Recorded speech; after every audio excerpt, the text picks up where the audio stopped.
And in that truth, you'll not hardly hear them. Yeah, every once in a while it'll start coming back like, well, let's see and let's find out if she's got a crack in her foundation, if she really believes that, Jesus is Lord. They'll try it and come back, but all you have to do is say, no, Jesus is my Lord. He is greater in me than he that is in the world. And yeah, they'll be like, oh yeah, no, we don't want her. She's done with us. So self-loathing, to me, that was kind of odd to hear self-loathing, but is there someone else out there? Are there, like, how many people out there that self-loathe? He's like, no, stop it. That's not who I created. You're this. You're perfect in my sight. You're the righteousness. On and on and on. He says it's in my scripture who you guys are. I need you to read that. I need you to come to me and let's get rid of that. That's not who you are. I never told you that. I never said. Jesus never told us that we were worthless, that we are no good to him. He has never said that about his people. And you are his people. Whether you have sinned or you've done this or you've done that, we are still his people. And he is running after you right now and saying, that's not what I say about you. Let me tell you the truth about who I see you as.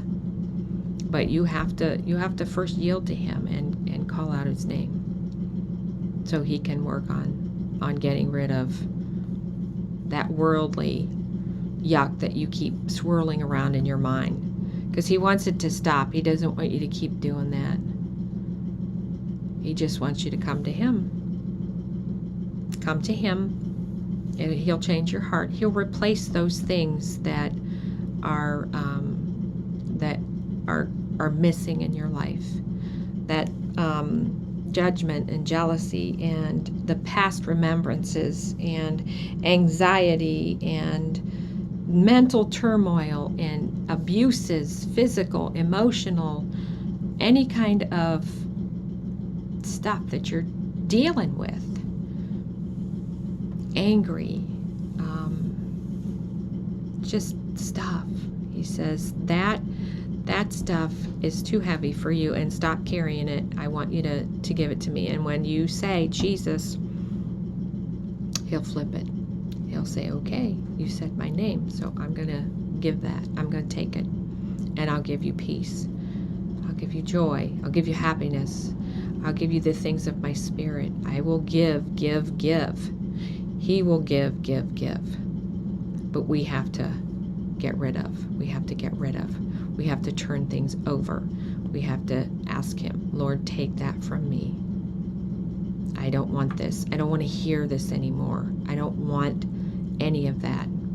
He'll say, okay, I'll take it. And in taking that, he'll replace it with something good that's from him, that will change your mind about the way you think. And he has to change that, because you can't walk around knowing that he's calling out to you and you say his name, but yet you still think that you're worthless.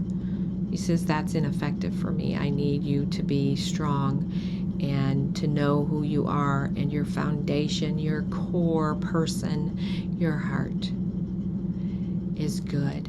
And it's with me, and it's where I need you to be. I need you to replace all of that stuff with my love. And he'll work to get it there. You have to work with him. You have to read his word. He'll tell you some things. He'll say, you don't need that anymore. Get rid of it. He says, I will exchange the stuff that you're mulling over and chewing on, and the abuse in the past and the judgments and the everything that people have said to you or your life experiences. He wants to wipe that slate clean. He wants to get rid of it. And I will come in and I will fill your heart, because that's where he's supposed to be. That's where he resides. That's where the cleaning starts. He will take all that other stuff. He'll get rid of it. He'll put him in there, and you will start to blossom and come alive, and you'll make better choices, and you'll make that life with him become more evident through him, of course, because we can't do it on our own. We keep making the same mistakes over and over. I'm like, well, we can't do this. He's like, that's right. You need to come to me. And this is where he's talking about. Just say my name.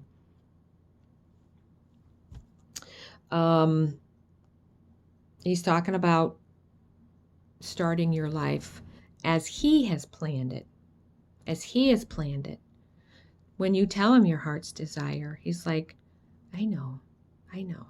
It might look like this to you right now, but by the time he works through you, which won't take very long, the time is of essence.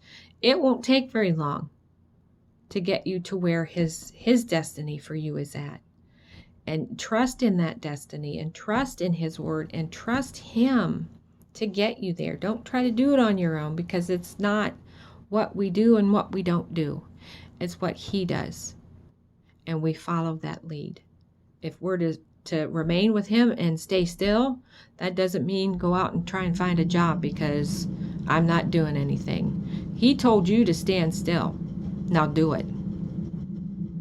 Don't go out and try to figure it out, and I need to this, and I need to go over here. No. He said stand still. Remain with him. Get in your word. Remain with him. Read him. Father God, I understand I'm supposed to remain with you. What does that mean, and what does that look like? If you don't understand it, ask him. He'll tell you. I've got it. I'm working on it right now. He's got to rearrange people, situations, time, whatever. He's got to do it. He's going to do it. But you have to remain there, and you do that. That's obeying him. Don't try to make it happen. Do not try to make it happen. Because that's outside, and you're doing your thing, not his. And that will get you back onto that old path. And he says, don't do it. Wait on him. It takes time. Sometimes it happens right away. Sometimes it doesn't. But we got to wait on him, because in the end result, it's where he wants you to be. And that what we're working for, where he wants us to be, it's about him, and he'll provide everything that we need. It doesn't get any better than that. It's simplified, but it's that waiting. We don't want to wait. We want it. Yeah, he gets that. He says, all that stuff that you're hanging on to, all that stuff that's distracting and disrupting, and the turmoil, and all of that is what he wants you to give to him. And that's when you call on his name. Some people don't know how to say, Lord, I need you right now. Some people don't understand that. But when you just say the name Jesus, that is calling out to him, and that is yielding to everything else that's going on. And you're like, I just need to say this name. And he understands what that means. He knows. That's why we can use it. That's all him. Hopefully someone can identify. Hopefully there's more than someone, because this was very, very urgent. And he's excited. He wants to know but he wants his people to move closer to him. And his people is everyone. But free will sometimes takes us off course, bad decisions, wrong choices. But he's saying all of that, it doesn't matter. He loves you right where you're at. That's why he hears you. And he's calling out to you. Now, make that step, make that choice to come to him and call out his name, as he's waiting right there. All you have to do is say it. And he's like, oh man, they called my name. I'm so excited because there's stuff. There's all kinds of stuff. He'll take you, you might move to a different city and start doing all kinds of stuff. He's talking about a mega building. Someone thinks that they're not smart enough. They don't have enough education. He says, but I will move you to a different geographical area. And this mega building, this mega, I keep hearing mega, will formulate and you'll get a strategy. And he says, you don't need all that you think that you need. You just need me. And I will give you what you need for that mega building. I don't even know what's in the mega building. I don't know what's there. I don't know what becomes of that. But whoever is listening, you understand it because you're thinking it and you want that. And he says, that's got your name on it. He just said it. That's got your name on it. If you want it, come and get it. Call my name. Ask me about it. Come to me. Find out. That he says it's a challenge. Yeah. Are you interested? Are you curious?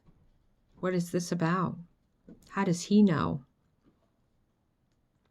He does know. He knows his people.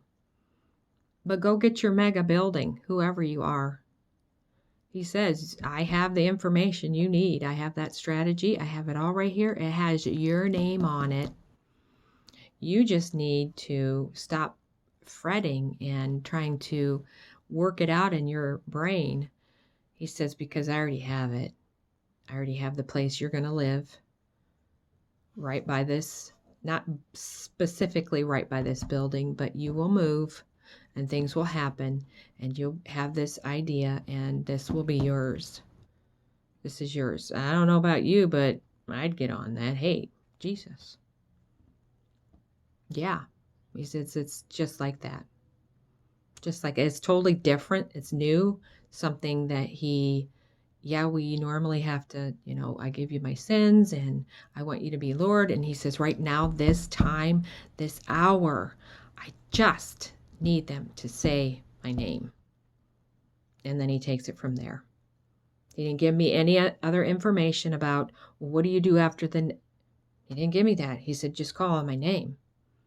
That's what you need to do.